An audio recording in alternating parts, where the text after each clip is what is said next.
하나님 주신 선물, 아버지의 마음, 아버지 기뻐하는 예배, 마음으로 드리는 예배. 하나님 주신 선물, 아버지의 마음, 아버지 기뻐하는 예배, 마음으로 드리는 예배. 하늘 아버지 우리에게 그 아들 주셨으니, 하나님 오늘도 우리의 마음을 드립니다. 하나님 주신 선물, 아버지의 마음, 아버지 기뻐하는 예배, 마음으로 드리는 예배.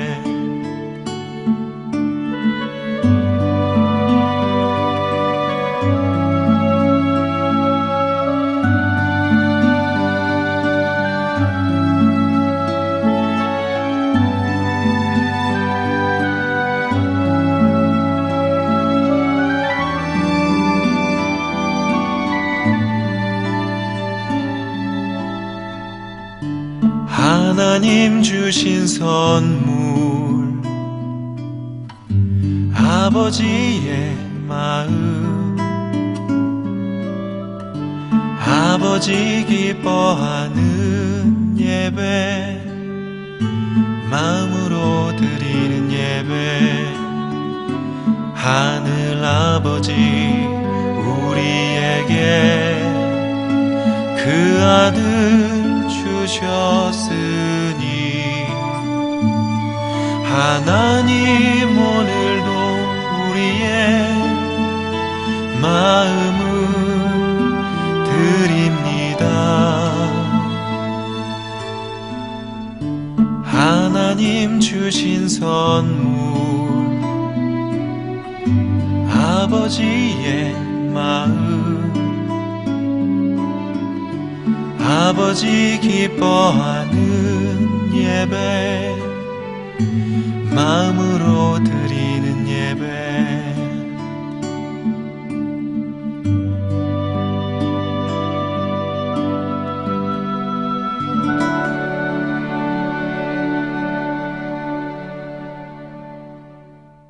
사순절 네 번째 주일입니다. 우리 함께 묵상으로 기도하시며 하나님 앞에 예배하며 나아가도록 하겠습니다.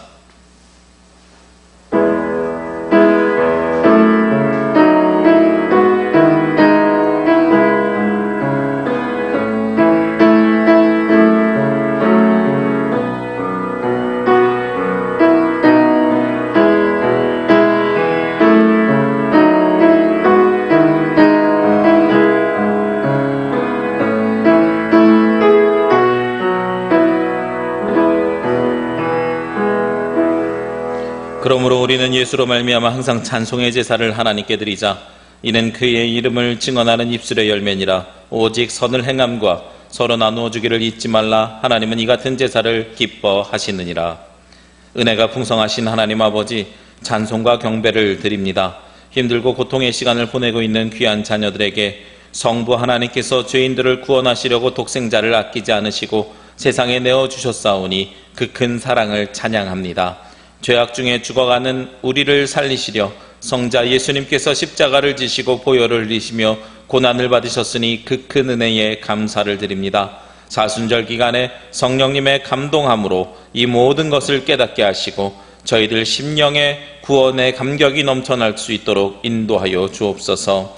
이 시간 드리는 예배가 영과 진리로 하나님 앞에 드리는 예배가 되길 원하오며 성삼위 하나님께 찬송과 영광을 돌려드리길 원하오며 이 모든 말씀 예수 그리스도의 이름으로 기도합니다. 아멘. 다 함께 찬송 2장 찬송 드리겠습니다.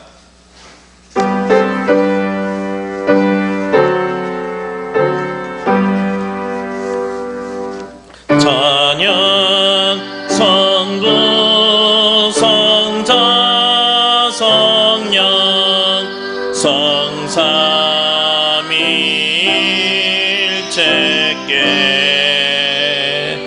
영원 무궁하기까지 영광을 돌리세 영광을 돌리세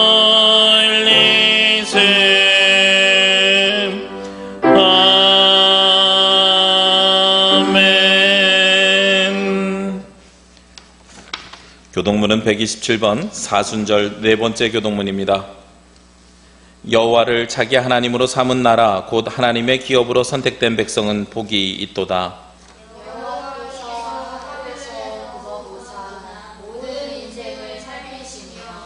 곧 그가 거하시는 곳에서 세상의 모든 거민들을 굽어 살피는도다. 그는 그들을 그의 마음을 지으시며 그들이 하는 일을 굽어 살피시느니로다. 많은 군대로 구원 얻은 왕이 없으며 용사가 힘이 세어도 스스로 구원하지 못하는도다. 우리 영혼이 여호와를 바라며 그는 우리의 영혼과 방패시로다.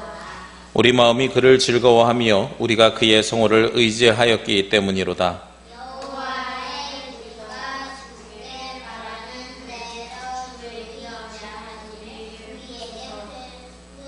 아멘.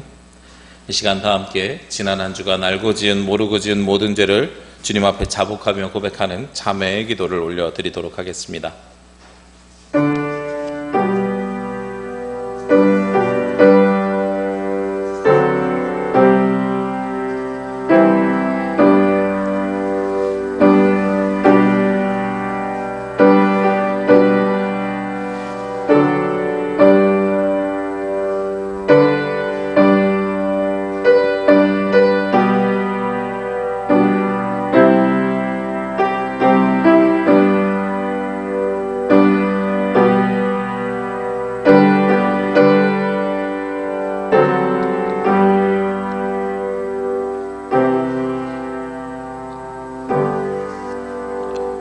온 대지에 새싹이 나게 하시고 만물을 소생시키는 하나님 아버지, 이 시간 회개하는 저희들을 마음에도 죄사함의 기쁨이 싹트게 하시고 거듭난 생명으로 충만하게 하여 주옵소서. 저희들은 아무런 공로가 없으나 십자가의 은혜로 의롭게 되었습니다. 주님의 자녀로 거듭나 구원받은 후에는 날마다 시간마다 주님의 인도하심을 받으며 살아왔습니다. 그러나 저희들은 내가 잘나고 내가 능력이 많아서 이처럼 잘되고 형통한 줄 알았습니다. 받은 은혜를 망각하고 교만하게 행동하다가 하나님과 멀어지기도 하였으며 이웃에게 외면당하는 처지에 놓여있기도 합니다. 마음에는 참된 기쁨과 안식이 사라졌고 우리의 심령은 메마른 나무와 같이 시들어가고 있습니다. 이 모두가 하나님의 은혜를 잊어버리고 주님을 멀리 떠나 살았던 결과임을 깨닫습니다. 주여, 이제 깨닫고 참마음으로 회개하오니 우리의 죄를 용서하여 주옵소서. 여호와의 말씀이니라. 그날 그때에는 이스라엘의 죄악을 찾을지라도 없겠고 유다의 죄를 찾을지라도 찾아내지 못하리니 이는 내가 남긴 자를 용서할 것임이라. 나는 이 말씀에 의지하여 이 시간 우리가 구한 모든 죄가 예수 그리스도의 십자가의 은혜로 씻음받았음을 선언합니다. 아멘. 우리의 기도를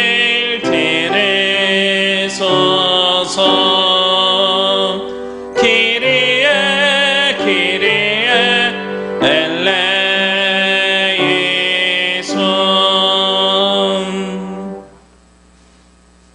다 함께 사도신경으로 우리의 신앙 고백을 하나님께 드리겠습니다. 나는 전능하신 아버지 하나님 천지의 창조주를 믿습니다. 나는 그의 유일하신 아들 우리 주 예수 그리스도를 믿습니다. 그는 성령으로 잉태되어 동정녀 마리아에게서 나시고 본디오 빌라도에게 고난을 받아 십자가에 못 박혀 죽으시고 장사된 지 사흘 만에 죽은 자 가운데서 다시 살아나셨으며 하늘에 오르시어 전능하신 아버지 하나님 우편에 앉아 계시다가 거기로부터 살아있는 자와 죽은 자를 심판하러 오십니다. 나는 성령을 믿으며 거룩한 공교회와 성도의 교제와 죄를 용서받는 것과 몸의 부활과 영생을 믿습니다. 아멘. 찬송가 366장입니다.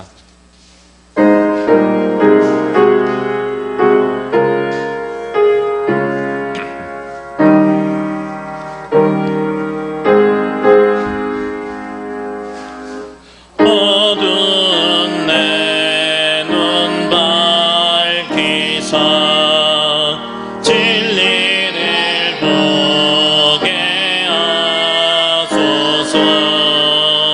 진리의 열쇠 내게 주사 참 빛을 찾게 하소서.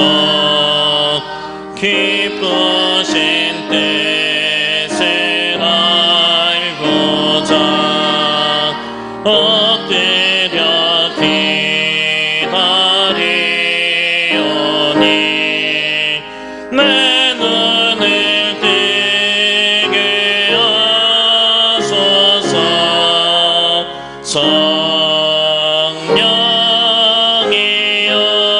성령이여 막혀진 내 귀여시사 주님의 귀한 인성이 이 귀로 밝히 들을 때에 내 기쁨 알려없겠네. 기쁘신 뜻을 알고자 엎드려 기다리오니 내 귀를 열어주소서.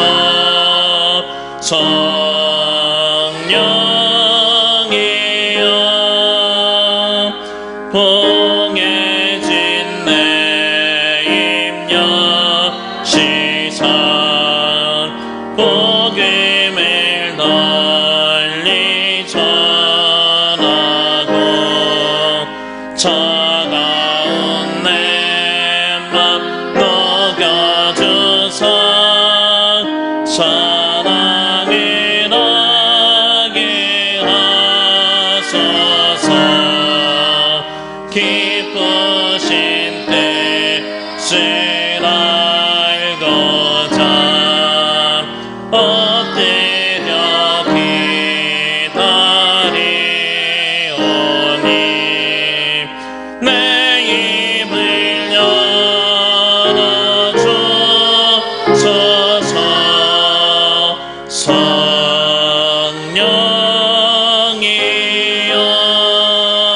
성령이여.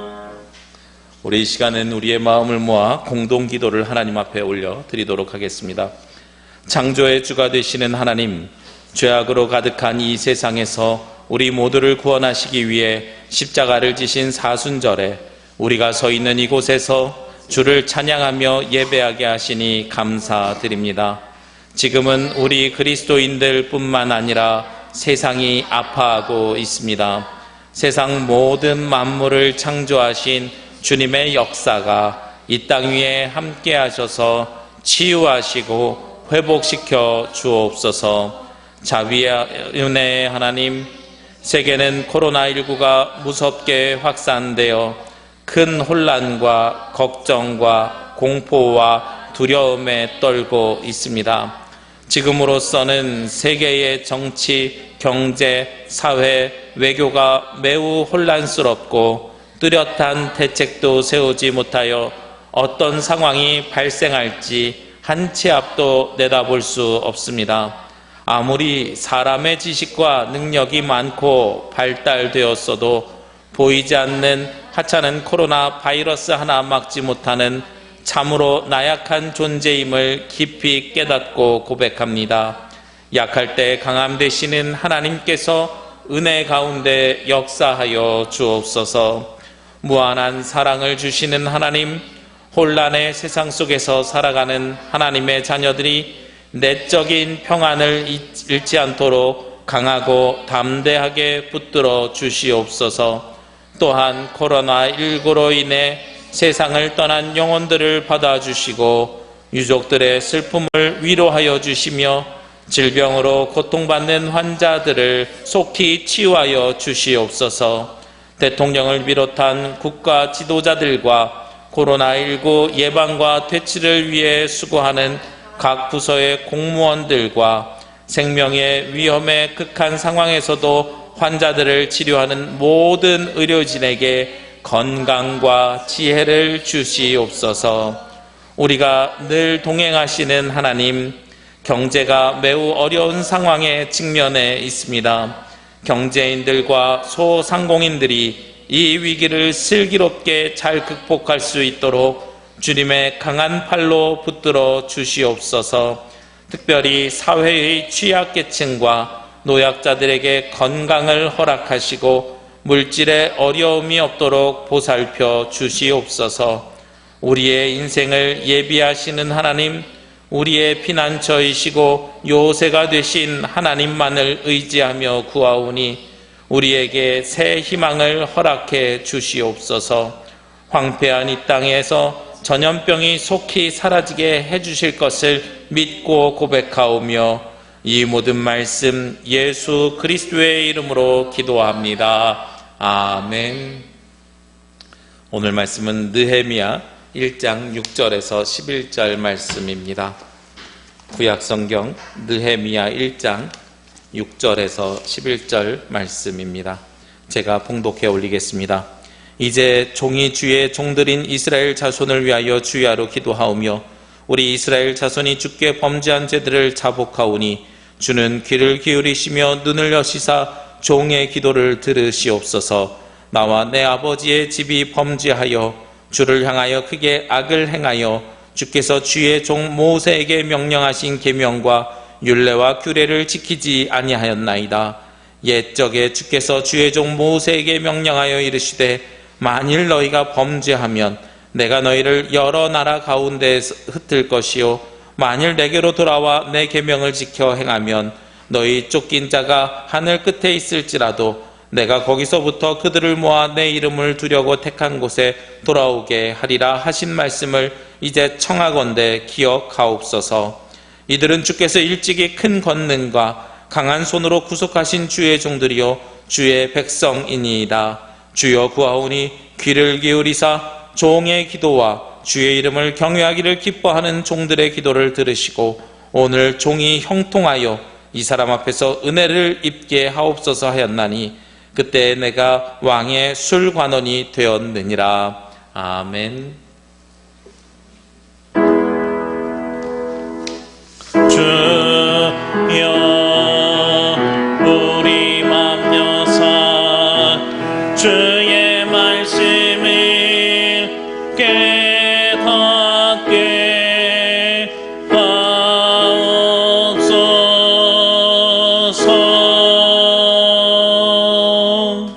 우리 이 시간 각 가정에서 예배하고 있는 모든 성도들의 위에 하나님의 은혜와 은총이 함께 하시기를 주의 이름으로 기도합니다. 요즘 사회적 거리두기라는 말이 너무나도 일상화되어 있습니다. 예전에는 이 사회적 거리두기라는 말을 사용하지 않았는데요. 이번 코로나19 바이러스 사태로 인해서 아주 일상적으로 사용하게 된 것 같습니다. 개인적으로 이 거리두기라는 단어를 언제 사용했을까 하는 걸 곰곰이 한번 생각해 봤어요. 생각을 해봤는데 별로 특히 떠오르는 것이 없었습니다. 그러다가 하나 문득 떠오른 사건이 하나 있었는데요. 제가 대학원 다니던 시절에 기숙사 생활을 한 적이 있습니다. 저희 수유리 대학원에는 기숙사하고 도서관하고 거리가 약 15m 정도밖에 되지 않습니다. 그러니까 기숙사에서 웬만한 건물 주차장까지 나가는 거리면 도서관에 들어갈 수 있습니다. 제가 대학원을 다니면서 끊임없이 했었던 아르바이트가 바로 도서관에서 근로장학을 하는 거였습니다. 그래서 도서관에서 책도 꺾고 책도 정리하고 그러면서 책도 보는 것들을 즐겨 했는데요. 그런데 이 근로장학이라는 것이 학기 중에만 진행되는 것이 아니라 때로는 방학 때도 소수 인원을 뽑아서 사용합니다. 감사하게도 도서관 과장님하고 사서 선생님이 저를 잘 봐주셔가지고 제가 방학 때마다 그 일을 감당했었습니다.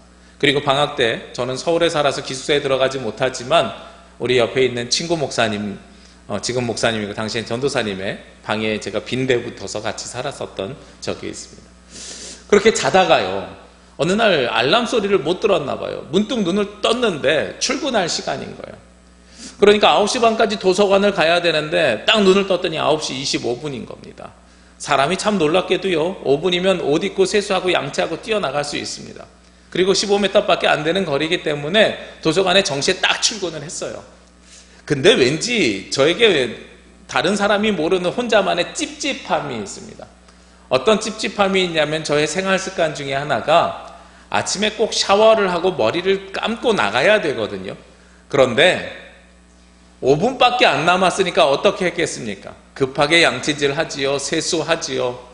그리고 머리에는 물만 대충 묻혀가지고 나가는 겁니다. 그렇게 뛰쳐나가면은요, 스스로 어떤 생각이 드냐면, 내 머리에서 정수리 냄새 나는 거 아니야? 혹시 내 몸에서 무슨 냄새가 나는 거 아니야? 이런 생각을 하게 됩니다. 이런 생각을 하게 되니까요, 사람들이 책을 빌리러 와가지고 혹시 이런 책이 있습니까? 하고 가까이 제 앞에 오는 걸 제가 꺼려 하는 거예요. 그래서 사람들이 와서 저에게 뭐 물어볼 일이 있어서 오게 되면 저도 모르게 한 걸음 뒤로 물러서게 됩니다. 물론 그렇게 급하게 나가도 저는 세수하고 양치질은 하고 나갔어요. 그럼에도 불구하고 머리 냄새에서 몸에서 나는 냄새뿐만 아니라 어떤 생각을 하게 되냐면, 혹시 내 입냄새가 나는 거 아니야? 이런 걱정까지도 하면서요, 사람들이 가까이 오는 것을 부담스러워하고 거리를 두기 시작했단 말이에요. 그렇죠. 제가 거리두기를 했었던 적이 언제 있었는가 생각해 보니까 그 시절이었습니다. 우리가 어떤 상황 속에서 주로 거리두기를 하는가 하면, 내가 떳떳하지 못할 때, 내가 자랑스럽거나 혹은 내가 자신감 있지 않을 때에 거리를 두고 싶어 합니다. 물론 상대방이 나에게 불편하게 해서 거리를 두게 할 때도 있습니다. 이것은 상대방과의 관계 속이지요. 상대방이 뭐 이유 없이 막 시비를 건다거나 아니면 이유 없이 저에게 짜증을 낸다거나 이런 일들이 있을 수 있어요. 그런 일들도 있었습니다. 중학교 다닐 때요, 부산에서 서울로 전화 갔다는 이유만으로 그냥 지나간 아이들이 제 뒤통수를 툭툭 치면서 지나가고 뭐 이랬었던 때도 있었습니다. 막 화가 나잖아요. 그러면 이제 저 친구들 만나면 괜히 싸워야 되거든요. 싸우기 싫으니까 어떻게 해요? 거리를 두는 거죠. 그러니까 거리를 둔다는 것은 내가 찝찝하거나 아니면 상대방이 나에게 못되게 굴었거나 둘 다 어떤 관계입니까? 불편한 상황 속에서 거리를 두는 겁니다. 우리가 어떠한 불편한 일이 생기고 그 불편한 일을 유지하기 위해서, 그냥 불편한 상태를 유지하기 위해서 하는 것이 거리두기입니다. 그런데 요즘 벌어지고 있는 사회적 거리두기는 어떤 의미를 가지고 있을까요? 불편한 상황이 생겼습니다. 누군가로 인해서 내가 바이러스가 전염될 수 있다는 불편한 상황이 생겼어요. 그래서 거리를 두기 시작합니다. 오늘 예배를 준비하는 토요일 날 오후에요, 토요일 날 오후에 전국에 있는 목사님들이 문자를 받았는데요, 어떤 문자를 받았냐면 코로나19와 관련된 총리 담화문 관련된 문자를 받았습니다.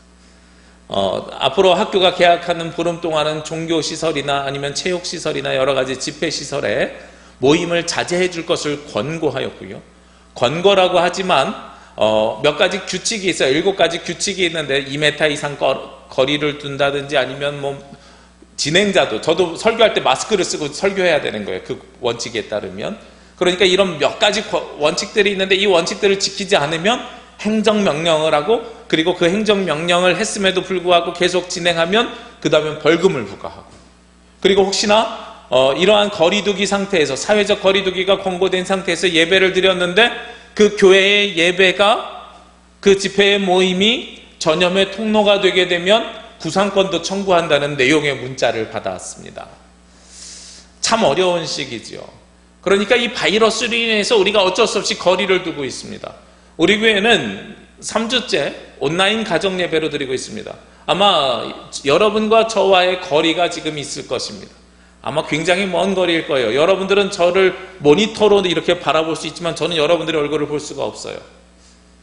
지난주에 한 외국에서 나온 신문을 보니까요, 한 신부님이 미사를 진행하시는데 예배당 안에 장의자에 태블릿을 쫙 깔아놓고요, 그 태블릿에 성도들의 얼굴들이 쫙 있어요. 저는 무슨 영정들 모아놓은 줄 알았어요. 그런데 화상으로 미사를 집례한다고 그렇게 해놨더란 말이에요. 지금 그렇게 거리두기를 하고 있는 시기입니다. 그런데 이 거리두기는요, 불편함이 생긴 것은 아까 말씀드렸던 내가 떳떳하지 못해서 거리를 두는 것이거나 상대방이 불편해서 거리를 두는 것이거나 이러한 거리두기하고 똑같지만, 불편함이 생겨서 거리를 두는 것은 똑같지만 이 거리두기의 효과는 천차만별입니다. 너무나도 다른 방향으로 갑니다. 앞에서 말씀드렸던 두 가지 거리두기는요, 내가 냄새나는 것을 풍기기 싫어서, 내가 찝찝해서 하는 거리두기는 내가 나를 씻고 자신감이 있기 전까지는 회복되지 않습니다. 상대방이 나를 자꾸 불편하게 해서 거리를 두는 것은요, 상대방의 관계가 회복되기 전까지는 그 거리두기가 가까워지지 않습니다. 그런데 지금의 이 사회적 거리두기는 무엇 때문에 합니까? 이 사회적 거리두기를 잘하면 우리가 다시 이 불편함이 사라졌을 때에, 바이러스가 사라졌을 때에 예전과 같이 우리가 다시 만날 수 있고 다시 행복할 수 있는 상태로 돌아갈 수 있다는 희망이 생기는 거예요. 그래서 이 거리두기는, 사회적 거리두기는 불편한 거리두기가 아니라 다음을 위한 기쁨의 거리두기일 수 있습니다. 목사님들은 요즘 그런 이야기들을 합니다. 목사님들도요, 모이는 것이 부담스러워가지고 요즘은 화상으로 만납니다. 그래서 저도 연구를 좀 해봤어요. 화상회의 어플리케이션 몇 개 연구해봤더니 괜찮은 어플리케이션들이 있어요. 그래서 화상회의를 요즘 가끔 하는데, 화상회의를 하다가 어떤 이야기들이 나왔냐면, 한 목사님이 그런 문구를 만들어냈어요. 성도들 간에는 사회적 거리두기, 그러나 하나님과는 거리 당기기, 이런 이야기를 하더란 말이에요. 우리가 거리두기를 하고 있는 이 시간들일수록 하나님과는 거리를 당겨야 됩니다. 그런데 하나님과 거리를 당기지 못하면 어떤 이유이겠어요? 바이러스 때문이겠어요? 아니지요. 하나님과는 바이러스 상관없지요. 그러면 앞에 말씀드렸던 두 가지 거리두기 이유가 있죠. 상대방이 나를 불편하게 해요. 하나님이 나를 불편하게 합니까? 가만히 있는 나를 뒤통수를 때리고 갔습니까? 아니잖아요. 그러면 하나님과 거리를 두고 있는 이유는 하나밖에 없지요. 내가 씻지 못해서 냄새 날까봐 거리를 두는 것처럼, 내가 하나님 앞에 나갈 때에 떳떳하지 못할까봐 거리를 두고 있는 모습밖에 없다는 겁니다. 그러니까 하나님과 거리를 당기려면 우리가 할 수 있는 일이 굉장히 단순해지지요. 씻지 못해서 거리 두고 있는 사람은 어떻게 하면 거리가 가까워져요? 시간이 있어서 다시 가가지고 씻고 나오면 되죠. 제가 그래가지고요, 도서관에서 9시 반부터 12시 반까지 일을 한 다음에 점심시간에 밥 먹으러 가지 않고요, 기숙사 샤워실로 달려갔어요. 기숙사 샤워실로 달려가서 그 점심시간에 머리 감고 샤워 싹 하고 옷 싹 새로 갈아입고, 그리고 나서 급하게 점심 먹고 다시 돌아왔어요. 그때부터는 뭐가 사라지냐면, 누가 와도 거리두기를 하지 않습니다. 누가 와서 물어보면, 예, 여기 있습니다. 이 책 어디에 있어요? 바로바로 대답해 줄 수가 있어요. 하나님과 거리 두지 않고 하나님과 거리를 당길 수 있는 방법은 무엇입니까? 우리의 죄가 예수 그리스도의 보혈로 씻어지고 주님 앞에 가까이 나아갈 때에, 사회적으로는 거리 두기를 하고 있는 이 시절에 하나님과의 거리를 당길 수가 있습니다. 오늘 성경의 주인공이 되는 느헤미야는요, 느헤미야 1장이 시작되면서 하나님 앞에 기도를 하고 시작합니다. 그리고 느헤미야가 했던 이 기도는 하나님과 거리를 당기는 기도였습니다. 느헤미야가 기도를 시작하면서 제일 먼저 무엇을 했냐면 하나님 앞에 회개 기도를 했어요. 왜 회개 기도를 했을까요? 느헤미야서가 나오는 이 배경은요, 이스라엘이 바빌론 포로기를 끝내고 이제 예루살렘으로 귀환하기 바로 직전 상황입니다. 그리고 느헤미야서를 통해서 예루살렘으로 복귀합니다. 복귀해서 성전을 재건하고 성벽을 재건하는 것이 느헤미야서의 내용입니다. 우리가 지난주에 말씀을 나눴던 예레미야, 기억 못하시지요? 어떤 말씀이었는지. 온라인 예배니까 다시 돌려보시면 됩니다. 지난주 거 다시 클릭해서 보시면 돼요. 아마 한 7, 8분 정도의 그 배경에 대해서 나와 있을 겁니다. 예레미야 애가를 생각하시면 편하다고 말씀을 드렸습니다. 예레미야는요, 이스라엘이 포로기로 잡혀가기 시작할 때였어요. 예루살렘 성전이 무너지던 시절이었습니다. 그리고 반대로 느헤미야는 이 예루살렘 성전을 복귀하는 시점에서 쓰여진 책입니다. 그때에 이스라엘의 지도자였던 느헤미야가 하나님 앞에 기도합니다. 오늘 6절 말씀인데요.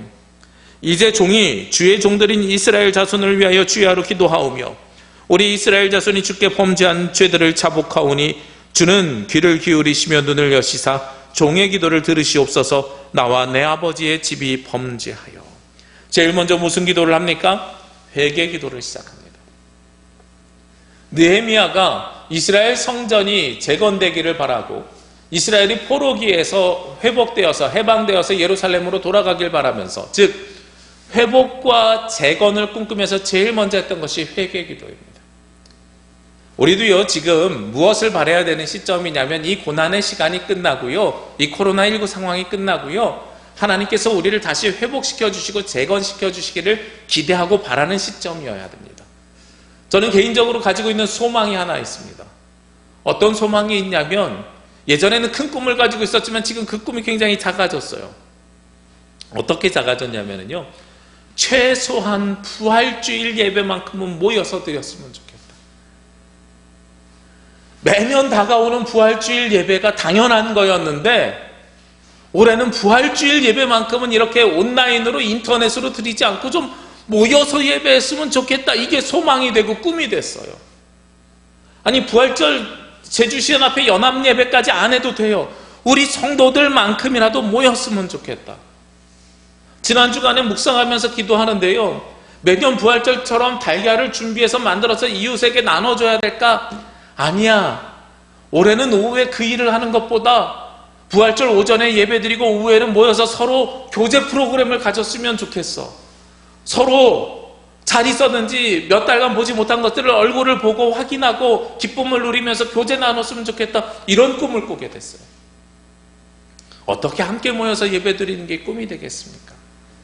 우리가 그만큼 지금 황폐한 상황 속에서 살아가고 있고요, 이 사회적 거리두기 때문에 우리가 힘든 삶을 살아가고 있는 겁니다. 다시 예배가 세워질 수 있을까? 많은 목사님들이 고민하죠. 이렇게 인터넷 예배가 습관이 들면 이제 늦잠 자고 일어나가지고요, 아유 어쩔 수 없지 뭐, 오늘도 인터넷으로 예배 드려야지 뭐, 이런 사람들이 늘어나지 않을까? 이런 고민과 걱정들을 하고 있습니다. 물론 우리 성도님들은 그러지 않을 거라고 믿습니다만, 그런데 우리가 이 어려움이 끝나면 다시 재건되고 회복되는 것이요, 당연하게 되는 것이 아니라 어떻게 되어야 되냐면 하나님 앞에 간절히 바라고 원하고 기도하는 가운데 되어야 되는 거예요. 오늘 느헤미야는요, 하나님 앞에 바라고 원하고 기도하는 모습으로 시작합니다. 이스라엘이 재건되기를, 회복되기를 바라면서 원하면서 기도합니다. 그리고 그 기도의 시작은 바로 자신의 죄를 회개하는 회개의 기도로부터 시작되었습니다. 우리 코로나19요, 우리가 이 코로나19 상황을 보면서 어떤 일들을 회개해야 되겠습니까? 지난주에도 목회자가 고백하는 7가지 회개 기도를 읽어드렸습니다만, 우리가 자신이 스스로 고백해야 되는 회개 기도의 제목을 찾아야 됩니다. 아마도요, 저는 하나님께서 창조하신 이 창조 세계가 이렇게 끊임없이 돌연변이 병균들이 혹은 바이러스들이 생겨나는 이유가 올해 유난히 따뜻해진 겨울 때문이 아닐까 하는 생각도 해보게 돼요. 바이러스들이 변이를 일으키는 거죠. 환경이 바뀌고 조건이 바뀌니까요. 이게 제가 가지고 있는 건 과학적인 근거도 없고 뭐 어디서 본 이야기도 아닙니다. 제가 그냥 혼자서 추측해 보는 겁니다. 도대체 왜 이전에 없던 병균들이 생기고 바이러스들이 생겨나게 될까? 우리가 너무나도 자연을 쉽게 훼손시키고 하나님이 만드신 창조세계를 우리가 지키지 못하기 때문이 아닐까? 그럼 제일 먼저 우리가 회개해야 되는 것이 그거지요. 하나님께서 우리에게 다스리라고 맡겨주신 이 자연, 이 세상, 우리가 정말 아끼고 사랑하면서 다스렸는가? 하나님 앞에 회개해야 될 때입니다. 오늘 느헤미야가 하나님 앞에 하나님의 말씀을 따르지 못했던 것을 회개했던 것처럼 우리도 하나님께서 맡겨주신 그 자연을 잘 보존하고 있었는지를 기억해야 될 때입니다. 어쩌면은요, 예수님께서 우리에게 들려주신 말씀 달란트 비유가 바로 그런 비유일 수도 있습니다. 5달란트 받은 사람은요, 주인이 멀리 갔다 오는 사이에 5달란트를 더 만들었습니다. 2달란트 있는 사람은요, 2달란트를 더 만들었습니다. 그런데 1달란트 있었던 사람은요, 땅에 묻어버렸어요. 그리고 나서 나중에 책망받습니다. 아무것도 하지 않은 것에 책망을 받습니다.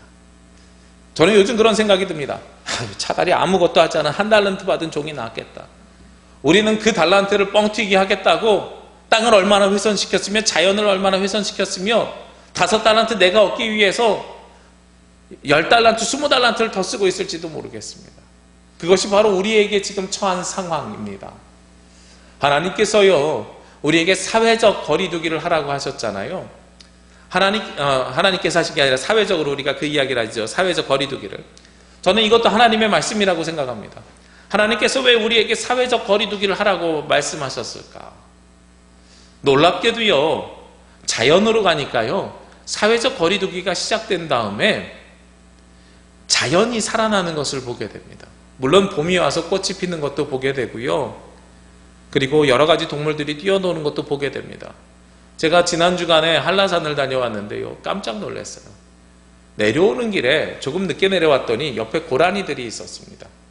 요즘 고라니들이 사람과 익숙해져서 그런 건지 아니면 사회적 거리두기 때문에 그런 건지 모르겠는데요, 바로 옆에 가가지고 사진을 이렇게 찍는데도 도망가질 않아요. 줌으로 당겨서 찍은 게 아니고요, 그냥 스마트폰으로 옆에 가서 이렇게 사진을 찰칵 찍었어요. 근데 도망가지 않아요. 그런데 얼마 전 한 목사님이 서호봉에 올라가면서 말이 뛰놀고 염소가 뛰놀고 풀들이 이렇게 살아나는 것을 보면서 사람들이 더러우니까 목사님 자연이 살아나는 것 같아요.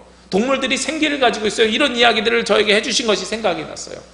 아, 그렇구나.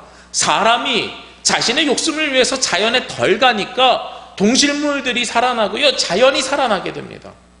함덕 그 바닷가에 많던 그 쓰레기가 절반으로 줄어 보여요. 사람이 덜 가니까요.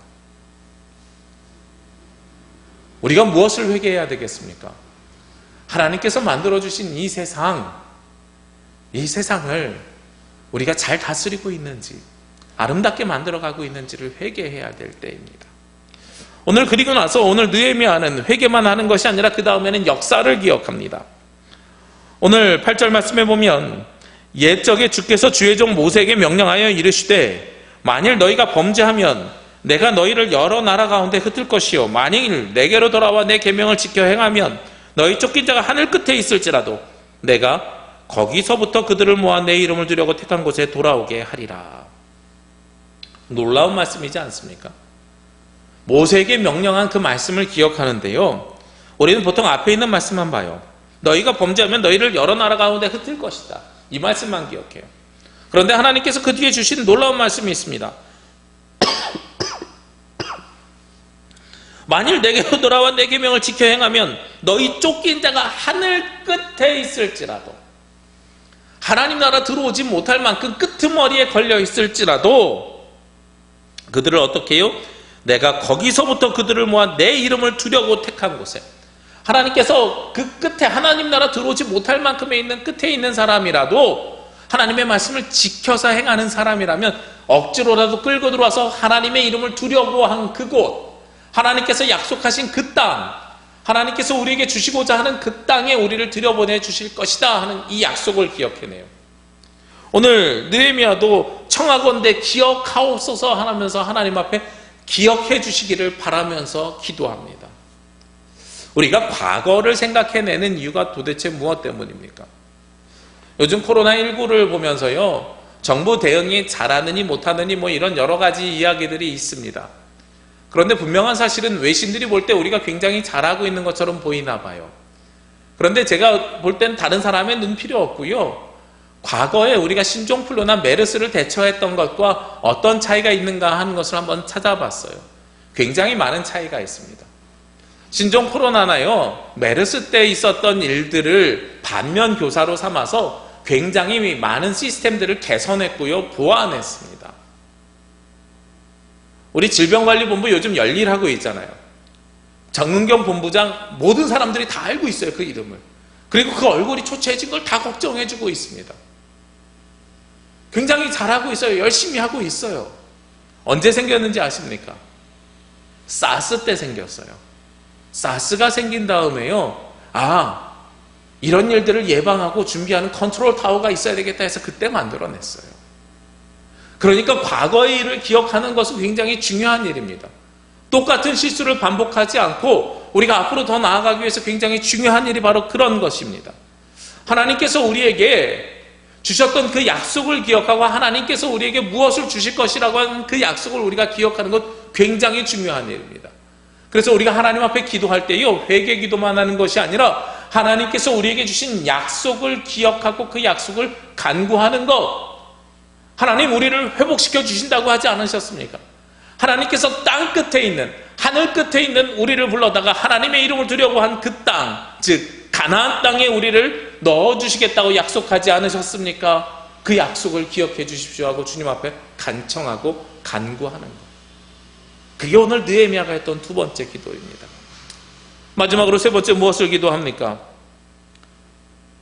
오늘 10절 말씀에 보면은요, 이들은 주께서 일찍이 큰 권능과 강한 손으로 구속하여 주신 주의 종들이요 주의 백성이니이다. 우리가 하나님의 백성임을 확인시키면서 중요하게 11절에 두 가지를 간구합니다.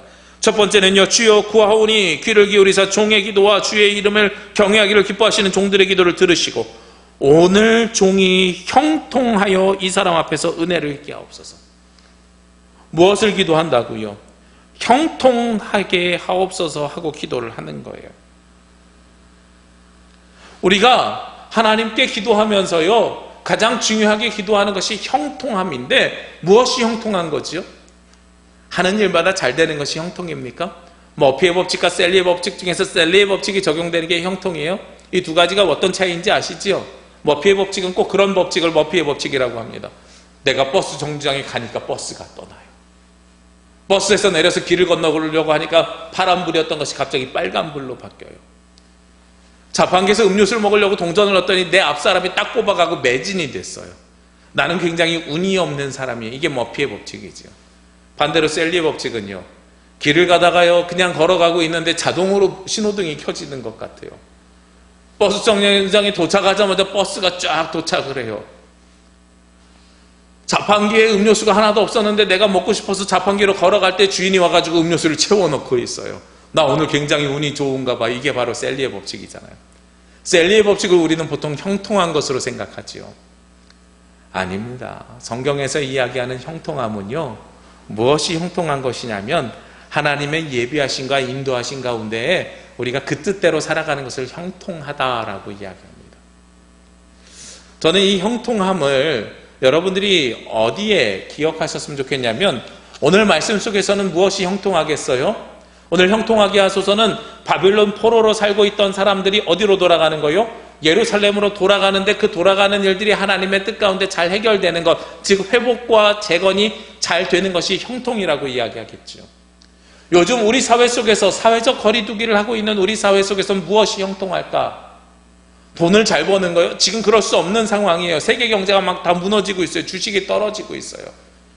식당은 장사가 안 돼요. 소상공인들 문제가 있어요. 그게 형통이 아니겠지요. 그러면 이 코로나19 사건이 있는 이전으로 똑같이 돌아가는 거요? 그것도 형통이 아닙니다. 하나님의 뜻에 합당하게 되돌아가는 것이 바로 형통입니다.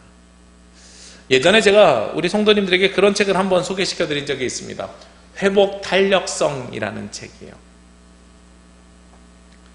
회복 탄력성이라는 것이 무엇이냐면, 우리가 어떤 어려움이나 고난에 처하는데, 그런데 그 어려움과 고난을 이겨내고 다시 회복을 시키려고 하는 성질이 있다라는 거예요. 그런데 모두가 그러냐? 모두가 그러지 않습니다.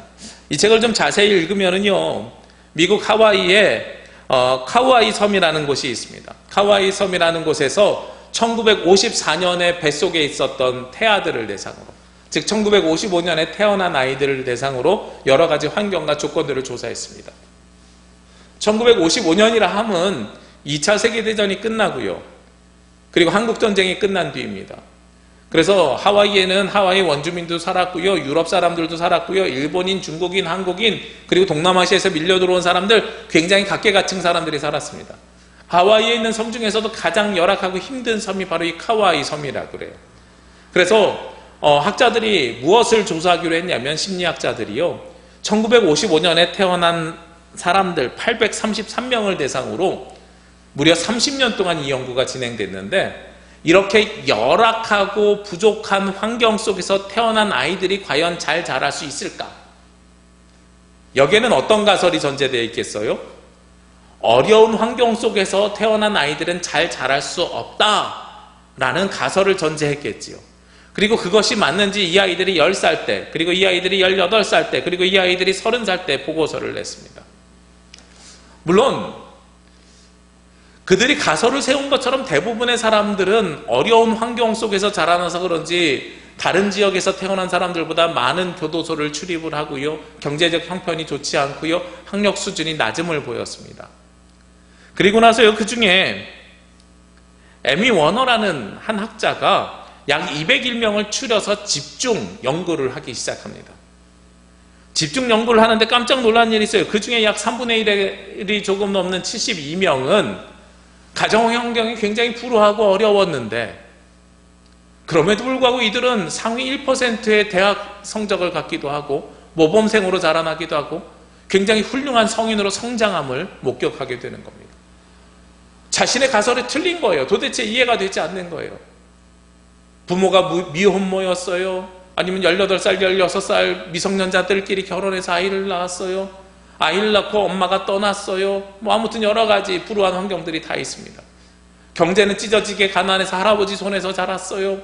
여러 가지 환경들이, 조건들이 다 있습니다. 그 책에 여러 가지 사례들이 다 있어요. 제가 다 소개시켜 드릴 수는 없지만.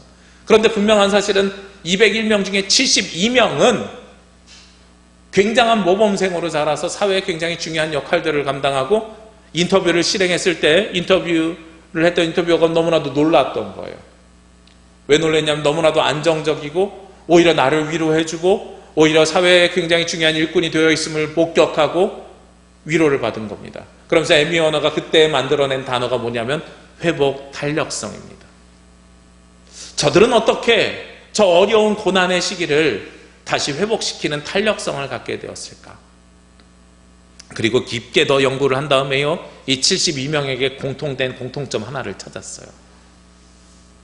가정 환경이, 물질적 가치가, 아니면 부모가 마약 중독이니 알코올 중독이니 이런 것들이 중요한 게 아니고요, 그 72명에게는 모두는 아니지만 그 중에 딱 한 명, 그것이 아버지일 수도 있고 어머니일 수도 있고 할아버지일 수도 있고 할머니일 수도 있고 삼촌일 수도 있고 이모일 수도 있고 선생님일 수도 있고 아니면 교회 목사님일 수도 있고요, 나를 믿어주는 한 사람이 있었던 거예요. 내가 무엇을 하든지 전적으로 나를 뒷받쳐주는 그 한 사람이 있었고, 그 한 사람에 대한 무한한 신뢰를 갖게 되고, 그 한 사람으로 인해서 자신의 모든 어려움과 고난과 고통이 회복되는 회복 탄력성을 갖게 되었다 하는 것이 이 책에서, 그리고 이 에미 워너가 가지고 있는 논문의 결론입니다. 저는 우리가 하나님께서 주시는 형통이 바로 이런 형통이라고 생각합니다. 우리가 고난에 빠지지 않는 게 아니라 고난에 빠질 수밖에 없습니다. 어려운 상황 겪게 됩니다. 교회만 코로나19를 만납니까? 아니죠. 세상 모든 사람이 만나게 됩니다. 그런데 그들과 우리가 다른 이유가 무엇입니까? 우리는 무한하게 우리를 믿어주고 사랑해 주시는 그분이 계십니다. 그분이 바로 누구세요? 우리가 옛날에 기억했던, 우리에게 약속해 주셨던 바로 우리 주 하나님. 하나님께서는요, 구약 성경으로 이야기하면 헷세대의 사랑으로, 무한한 사랑으로 우리를 보살펴 주십니다. 우리가 무엇을 하든지 우리를 받아주시는 분이 바로 우리 주 하나님이십니다. 오늘 성경에서 좋은 표현이 있다고 말씀드렸잖아요. 우리가 어디에 있을지라도, 하늘 끝에 있을지라도 우리를 하나님의 이름이 있는 그곳에 두려고 우리를 끌어당겨서 오실 것이라고 말씀하시는 그분, 그 하나님의 무한하신 사랑으로 말미암아서 우리가 어떠한 고난과 어려움 속에서도 회복할 수 있는 탄력이 우리 가운데 생겨나는 거죠. 그리고 나서 오늘 두 번째로 무엇을 기도합니까? 형통하여 이 사람 앞에서 은혜를 입게 하옵소서. 그리고 나서요, 이 말씀이 우리 구약 성경에서, 이 개역 개정에서는 잘 표현이 안 되어 있는데 개역 성경은 굉장히 은혜로운 말로 표현되어져 있습니다.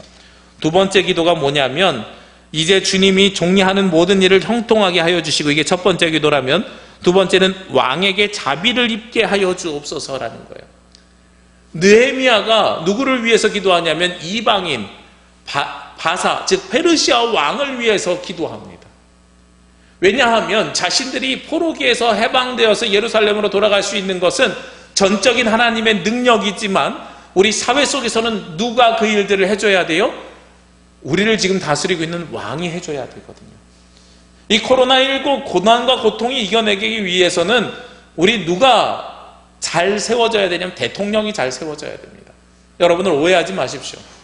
요즘 정치 국회의원 선거를 앞두고 있어서 굉장히 예민한 시기인데요, 제가 지금 대통령을 지지한다, 찬성한다 이런 이야기를 하는 게 아닙니다. 여러분들이 지금 어쨌든 이 일을 맡고 있는 지도자를 위해서 기도해 주셔야 되는 겁니다. 그것은 보수의 지도자이든 진보의 지도자이든 그걸 이야기하자는 게 아니에요. 오늘 느헤미야가 페르시아 왕을 위해서 기도한 것처럼 우리가 이 어려움과 고난을 이겨내기 위해서는요, 그 지도자 위에 하나님의 영이 함께하여서 하나님께서 그를 통해서 역사하셔야 이 어려움이, 고난과 고통이 이겨낼 수 있다는 겁니다. 우리에게는 그래서 무엇이 필요하냐면 전적으로 우리를 믿어주시는 하나님의 능력과 세상 모든 만물을 창조하신 하나님께서 우리의 지도자까지도 주관하여 주시기를 기도해야 되는 때입니다. 저는 바라는 소망이 생겼습니다. 부활주일날 아침에는 우리 모두가 예수 그리스도의 부활을 기뻐하며 함께 모이는 소망이 생겼습니다. 그 소망을 누리기 위해서 우리 성도 여러분에게 부탁합니다. 오늘 느헤미야가 회복과 재건을 위해서 하나님 앞에 회개기도한 것처럼 우리도 이 땅에 하나님께서 창조하신 이 세상을 잘 다스리지 못했음을 회개하시기를 원합니다. 오늘 느헤미야가 과거를 기억하며 하늘 끝에 있는 사람이 하나님의 이름을 두려고 약속하신 그 땅으로 하나님께서 이끌어 주신 것 같이 우리도 하나님께서 그 땅으로 우리를 인도하여 주실 것을 기도하시길 원합니다. 그리고 오늘 회복 탄력성이 작용되어서 하나님께서 회복시키시고 재건시키는 그때에 무한하신 하나님의 사랑으로 말미암아서 우리가 그 사랑으로 형통하게 되기를 기도해 주시길 원합니다. 그리고 마지막으로 지금 이 나라의 모든 지도자들 머리 위에 주의 영이 함께하여 주셔서 그들을 통해 이 어려움이 하나님의 은혜 가운데 잘 이겨낼 수 있도록 기도해 주시길 원합니다. 이것이 바로 우리가 회복을 위해서 드리는 기도이고 재건을 위해서 드리는 기도입니다. 이 기도가 속히 하나님께 들려지고 이 기도가 속히 응답되어서 우리가 속히 다시 모여 예배하는 기쁨의 그날이 오기를 주의 이름으로 기도합니다. 기도드리겠습니다. 사랑의 하나님, 이 시간 서로 먼 곳에 떨어져 있지만 하나님 나라의 회복을 위해서, 하나님 나라의 재건을 위해서 함께 기도합니다. 우리가 회개하며 주님께서 주신 그 말씀의 기억을 되살립니다. 하나님, 우리를 회복시켜 주시고 회복 탄력성이 생겨나게 하시고 주님의 무한한 사랑에 의지하여 다시 일어날 수 있도록 인도하여 주옵소서. 하나님, 우리 성도들이 형통하게 되기를 원합니다. 우리 지도자들을 통해 이 나라의 어려움이 이겨나갈 수 있기를 원합니다. 주여, 성도들 위에도 또한 이 나라의 지도자들 위에도 주의 영과 은혜와 은총을 더하여 주시옵소서. 이 모든 말씀 예수 그리스도의 이름으로 기도합니다. 아멘. 이 말씀 따라 사는 동안 지치지 않게 하시고 이 말씀 따라 사는 동안 주님 나라 이루소서. 하나님의 평화의 위로가 창조된 세상 곳곳에서 예배하는 모든 가정과 성도들 위해 함께 하시기를 주의 이름으로 기도합니다. 오늘은 사순절 4번째 주일입니다. 사순절 5번째, 6번째 주일을 지난 후에 우리 고난주간을 맞이하고 그리고 부활주일을 맞이하게 됩니다. 우리 그때까지는 하나님의 은혜와 은총 가운데서 회복되는 회복의 영이 저와 여러분이 함께 하시기를 기도합니다. 지난 주일까지 드려진 대구와 경북을 위해서 위한 특별헌금은요, 우리 제주 노회를 통해서 총회로 보내졌고요. 그리고 총회에서는 대구 경북에 있는 지역 교회를 위해서 이 헌금을 귀히 사용할 예정입니다. 그리고 한 가지 또 감사한 일은 목회자들의 11조 절반을 총회로 보내서 미자리 교회를 돕는 저희 생활보장제 기금이 있습니다. 우리 총회에서 긴급 구호자금으로 그 기금을 활용해서 우리 지역에서 미자리 교회들 가운데 월세를 못 내는 교회들, 지원해 주시기로 결정하셨습니다. 우리 그 동참에 우리 성도님들 함께 해주시면 너무나도 감사드립니다. 주일 예배는 사회적 합의가 가능한 시점인 각급 학교가 개학하는 그때까지는 가정 예배로 드리도록 하겠습니다. 우리 어르신들 몇 분 주중에 와서 기도하고 가시더라고요. 우리 예배당이 너무나도 소중하고 하나님을 만나는 이 자리가 소중한 줄은 압니다만 우리 다른 사람들의 눈 때문이 아니라 말씀드렸던 것처럼 사회적 거리두기를 잘해서 우리 속히 우리가 가까운 만남이 이루어질 수 있기를 도와주시기 바랍니다. 인터넷 가정 예배를 드리는 기간입니다. 각 가정에서 영과 진리로 예배해 주시길 부탁드리고요. 교회는 매주 토요일 자체 방역을 하고 있음을 기억해 주시기 바랍니다. 네, 우리 이제 함께 찬양 드리도록 하겠습니다. 아무것도 두려워 말라.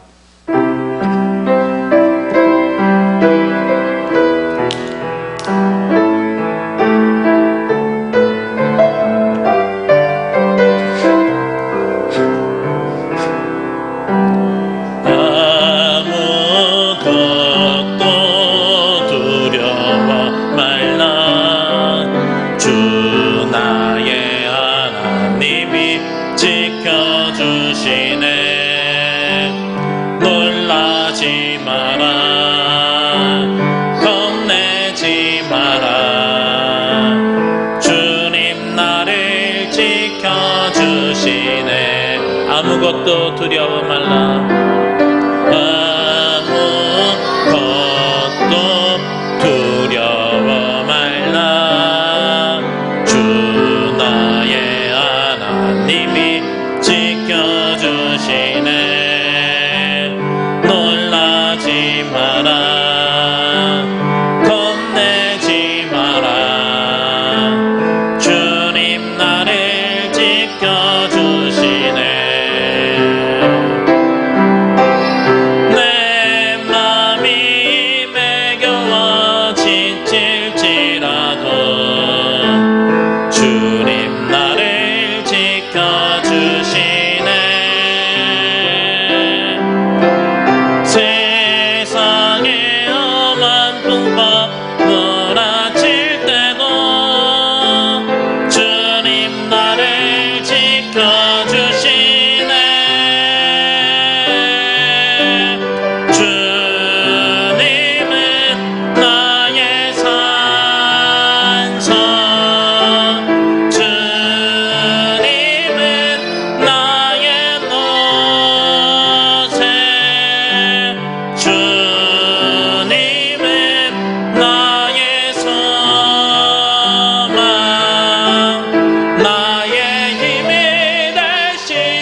이젠 우리 주 예수 그리스도의 은혜와 아버지 하나님의 크신 사랑하심과 성령님의 교통하심이 이 시간 회복과 재건을 위해서 주님 앞에 회개하며 형통함을 간구하며 지도자를 위해서 기도했던 느헤미야와 같이 하나님 앞에 어느 곳에서든 주님 앞에 회개하며 형통함을 위해 또한 지도자를 위해 기도하기를 원하는 제주남부교회 모든 성도들 머리 위에와 이 시간 함께한 권속들 위해 지금부터 영원까지 함께 하시기를 간절히 축원하옵나이다.